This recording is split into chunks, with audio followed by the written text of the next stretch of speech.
Thanks for being with us tonight. I'm Edward St. Pé. Monday night we had a great show. We talked to Peggy Brown from Hit the Road Entertainment, and she's a manager of some of the great blues artists around the central area of the state. And we talked about a fellow who was coming to town, Mike Stephenson, to do a number of stories for some of the European magazines like Blues and Rhythm. There are a number of magazines throughout Europe, in the UK, in France, other countries, that document some of the great blues artists, which that genre is very, very healthy in Europe, and probably has a bigger fan base there than right here at home in a lot of ways. Well, Mike Stephenson is here in Jackson doing articles for these various magazines this week. So we've got him here on the set. So we're going to talk to him about his perspective on why rhythm and blues, especially blues, Mississippi blues, is so big across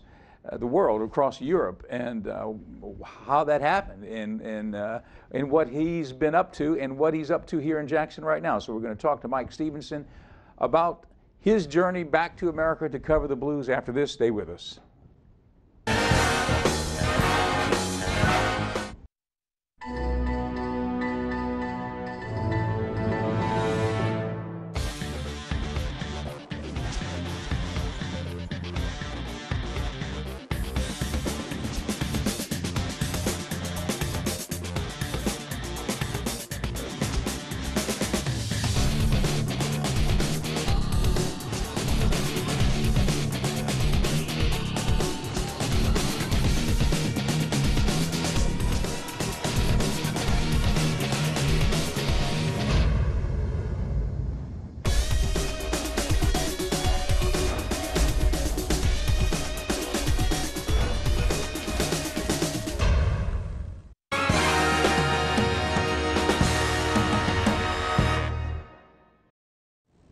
Well, we're talking to Mike Stephenson tonight, and Mike, thank you for being with us. My pleasure. All the way from Dover, England, right?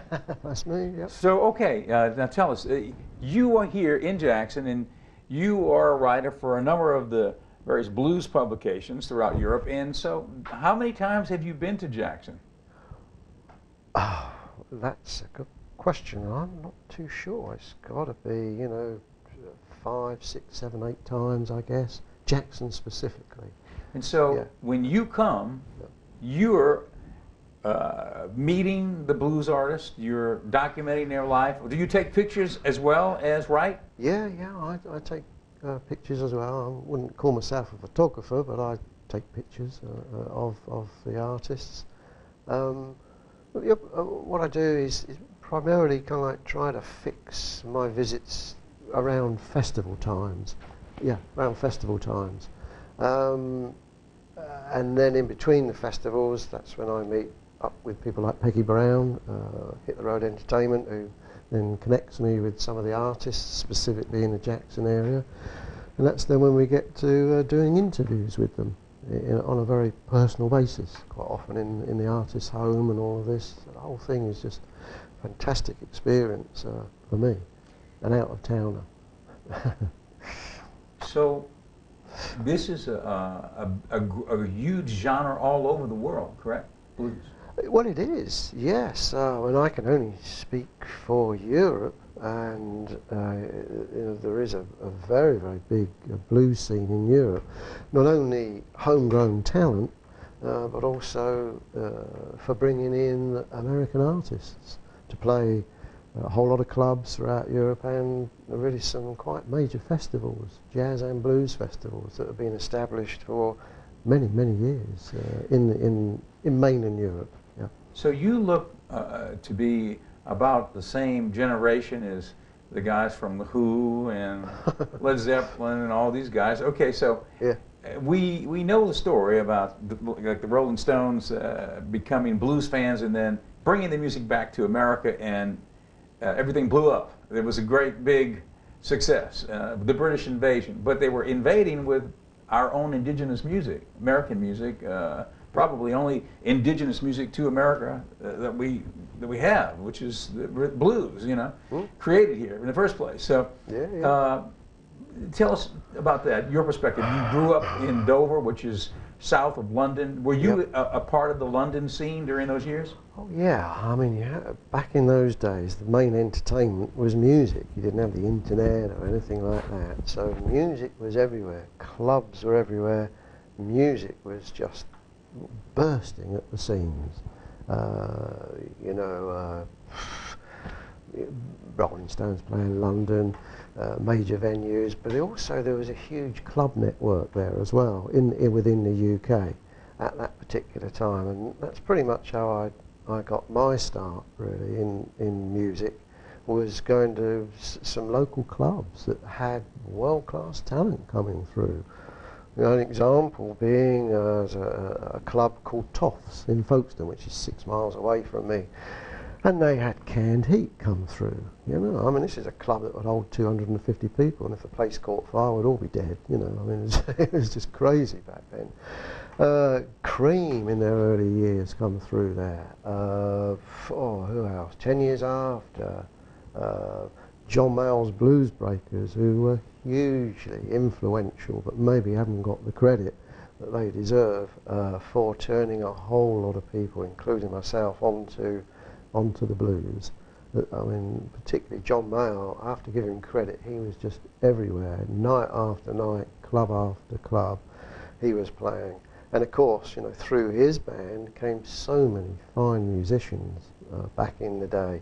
Mick Taylor, who went on to the Rolling Stones, Peter Green, you know, who went on to Fleetwood Mac, Eric Clapton, and Cream, and whatever, you know. They're just some of the guys that came through his band. And they were playing the real deal blues. The Rolling Stones, I guess you'd call it R&B, but John Mayall was the real stone blues. And he went out of his way to actually give huge credit to the originators of the music. Mayall did? John Mayall? John Mayall, absolutely. You know, on his albums, his early albums, he went out of his way to do covers of people like Albert King, J.B. Lenoir, Magic Sam, you know, all of this stuff. So for me, John Mayall was the influential guy. He was the closest to the pure blues, I guess. Absolutely. Yeah, I remember him, you know, growing up. I mean, I remember him. He was always like on the fringe of great success in America, but not breaking through like, you know, Clapton and the other guys. Yeah, he never made it big time, but a lot of folks who came through his bands clearly did. But he still had a huge fan base, but mainly at a club level, really. It's so ironic, you know, that the Brits came back with the blues in the guise of British rock, you know, in basically just took America by storm, starting with the Beatles and the Stones, and then all the way through the years. Yeah. You know, I mean, Stevie Marriott and Humble Pie. Yeah. There's another one. I mean, that's a generation maybe later than the original guys, but they were playing blues, rock, you know. Absolutely. Led Zeppelin, all this crew. You know, blues was just kind of, if it wasn't strict blues, blues was part of the makeup of music back then. The Kinks and stuff like this, you know, bands like Small Faces. A lot of it was R&B and blues orientated. So it kind of, you know, in your early influential years, like it was for me, it just kind of got in your blood, really. It was just there. It was on the radio, it was on TV, you know, and all of this. So during that time, during that explosion, during the 60s, when all that was happening, had you discovered the fountainhead of that music, meaning Mississippi blues, or was it a later revelation? Well, again, I have to turn to John Mayall as a source of reference because he was playing the real stone blues and went out of his way to give acknowledgement to the true blues artists. Yeah. You know, I was a bit inquisitive because I liked the music so much. I was a bit inquisitive, you know, and you think, well, who is this J.B. Lenoir guy? So then I used to go out to London. There used to be a record store up there called Dobell's. I mean, you know, blues collectors in England and Europe will all know Dobell's. They used to import stuff, albums back then. And if you were lucky, you might be able to pick up a Magic Sam CD or a J.B. Lenoir album, I should say, back then. You really had to search this stuff out. You know, you haven't got the internet back then. Yeah. So it was a voyage of discovery, really. if he wanted it to be, and it was for me, just something about the music that I liked. And because you know, there was this blues stuff going on, and there was a market for it, then we started getting visiting American bluesmen coming over. The most famous series of festivals is American Folk Blues Festival throughout the 60s, which toured at major venues throughout all of Europe, and literally unbelievable cast of true blues musicians came over, from the old boys like Sunhouse, Mississippi John Hurt, Fred McDowell, Willie Dixon, Muddy Waters, the list went on, Magic Sam, Earl Hooker. So you could get, once a year you'd have the opportunity maybe to go to London to catch this show, if you could get tickets, because they sold out pretty quick. So again, it all just added to the fuel of this mysterious music that I specifically really got a hold of. And then, you know, you go out searching for more albums and stuff like this, and so it went on. It's just a fantastic voyage of discovery. The more I think about it, it really was really quite something, a real buzz. You know. And so at some point you became professionally involved with the genre by becoming a writer that documented these artists. No, never been professional at all. No. My profession is a psychiatric nurse back home, although I am now retired.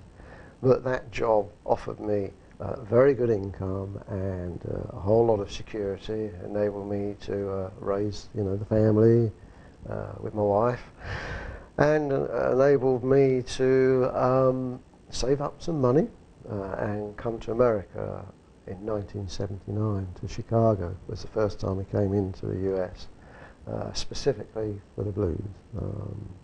So, you know, I've been pretty lucky, really.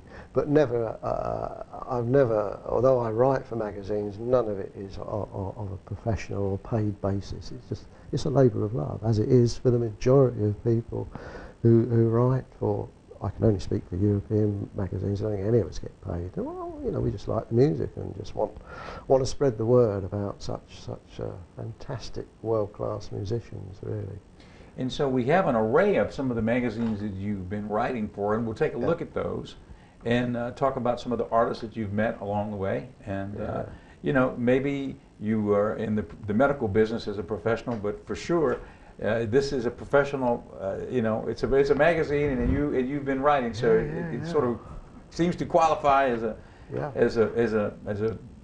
quite an achievement, really, by documenting these artists for the folks, you know, in the UK and beyond, France and other places. So we'll be right back with Mike. Okay. We'll talk more about this after these words.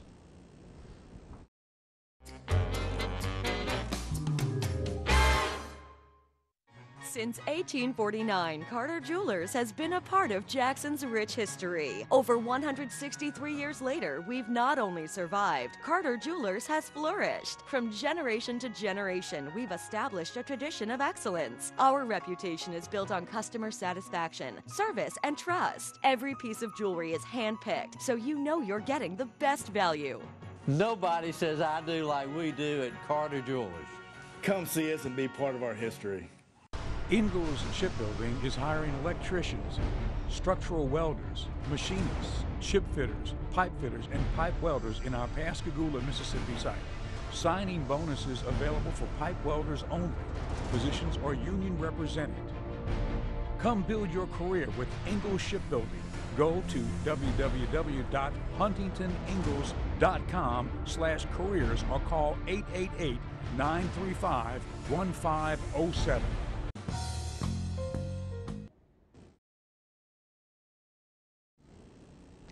Well, we're talking to Mike Stephenson, and he is a writer for Blues and Rhythm magazine.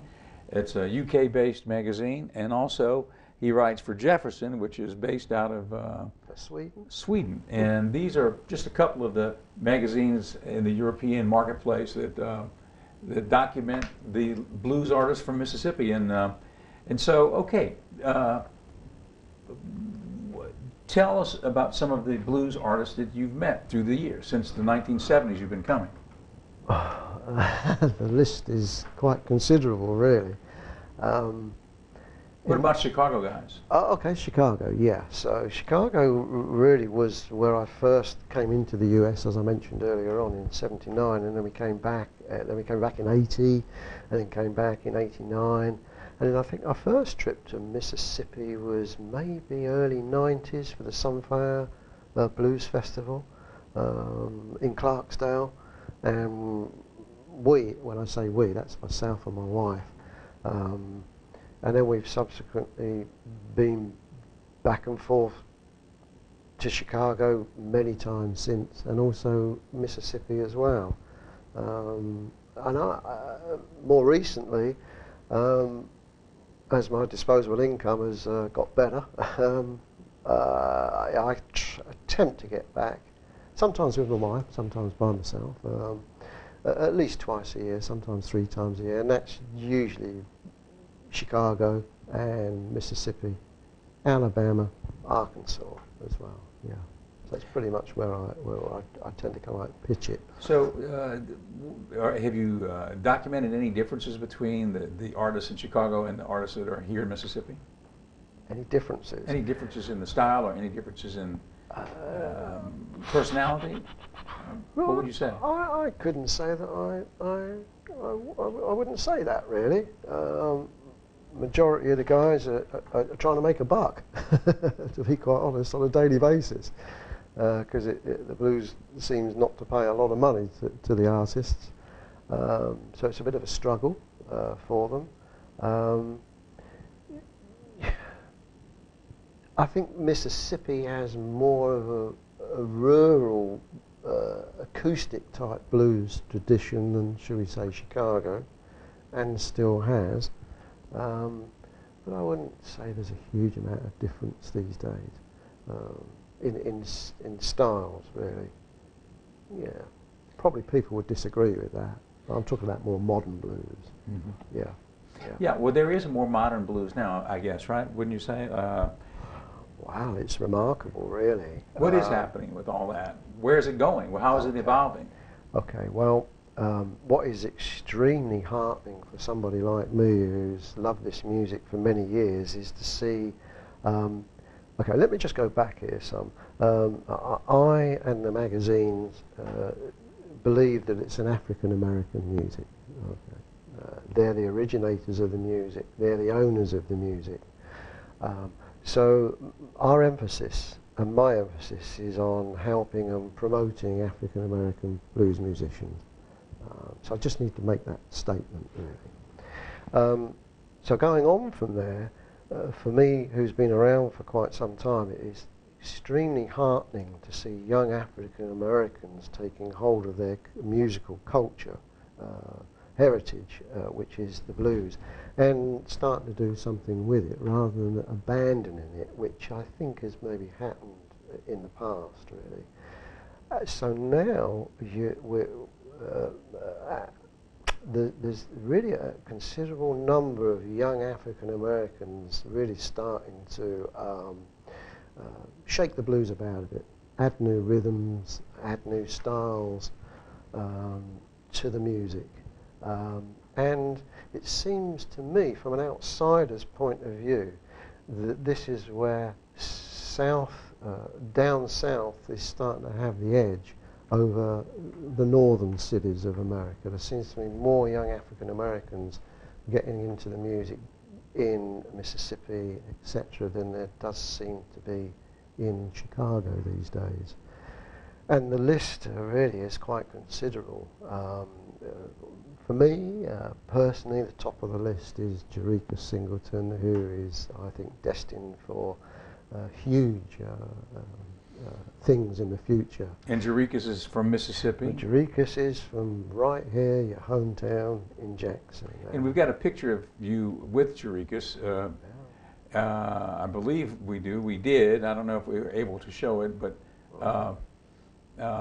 that particular picture was taken here in the Jackson area?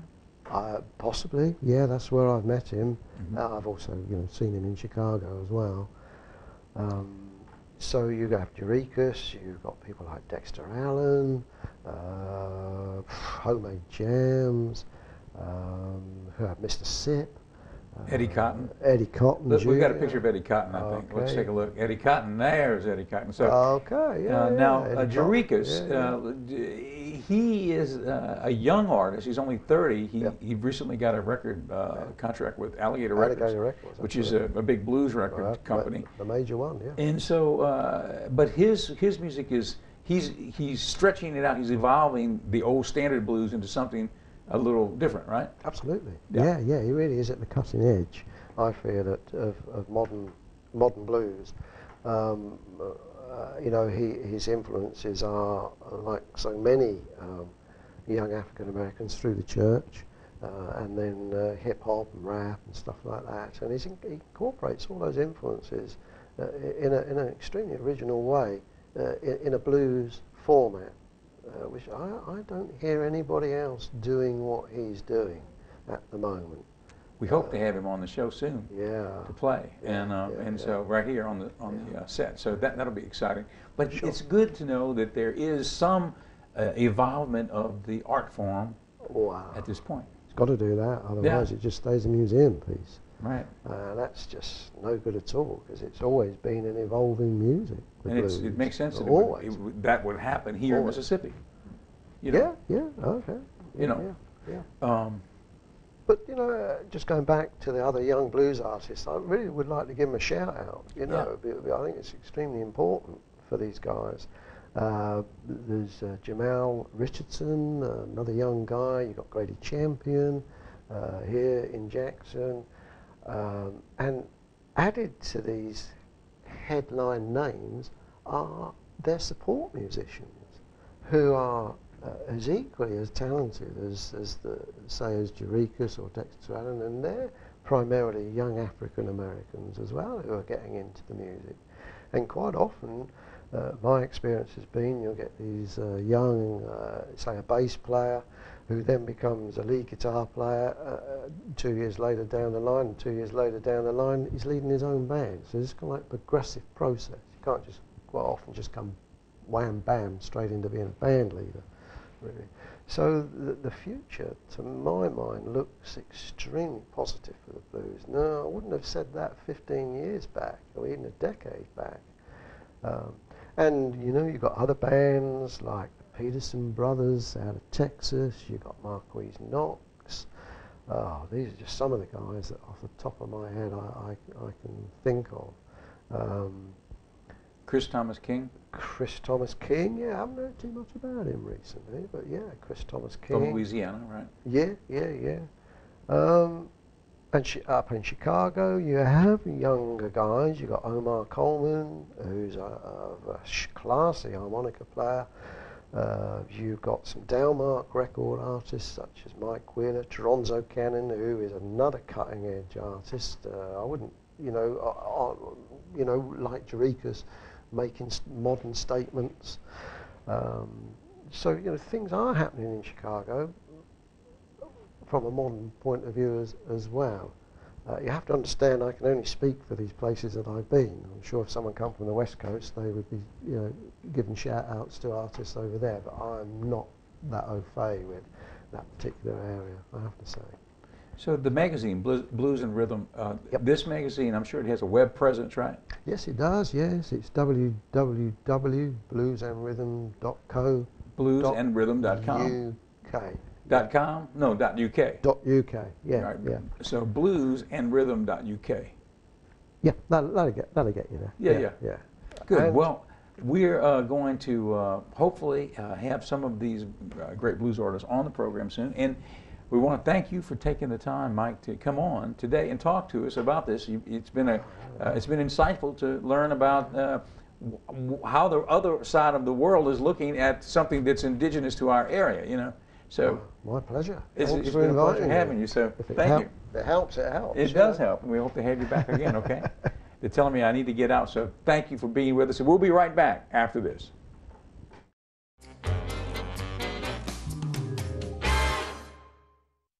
Since 1849, Carter Jewelers has been a part of Jackson's rich history. Over 163 years later, we've not only survived, Carter Jewelers has flourished. From generation to generation, we've established a tradition of excellence. Our reputation is built on customer satisfaction, service, and trust. Every piece of jewelry is hand-picked, so you know you're getting the best value.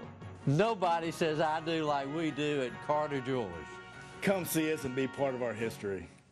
Ingalls Shipbuilding is hiring electricians, structural welders, machinists, ship fitters, pipe fitters, and pipe welders in our Pascagoula, Mississippi site. Signing bonuses available for pipe welders only. Positions are union represented.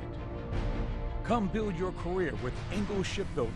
Go to www.huntingtoningalls.com/careers or call 888-935-1507.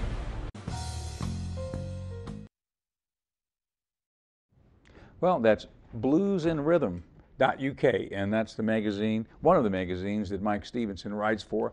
And if you go online and check it out, you'll learn a lot about how the Brits and the United Kingdom look at our homegrown music, the blues, right here in Mississippi. I'd like to thank Peggy Brown for bringing in Mike tonight, and also for being a liaison to the blues community, and hopefully we'll have some of these great artists on the show in the days and weeks ahead. That's kind of what we're thinking we would like to do, is document some of the great blues artists and provide a showcase for their music right here in the hometown where they live and where a lot of them grew up, and so that our own folks here in Jackson can see some of these great artists. So join us. We'll be back tomorrow night. We've got another exciting show for you here on Nightique. I'm Edward St. Pé, and thanks for being with us.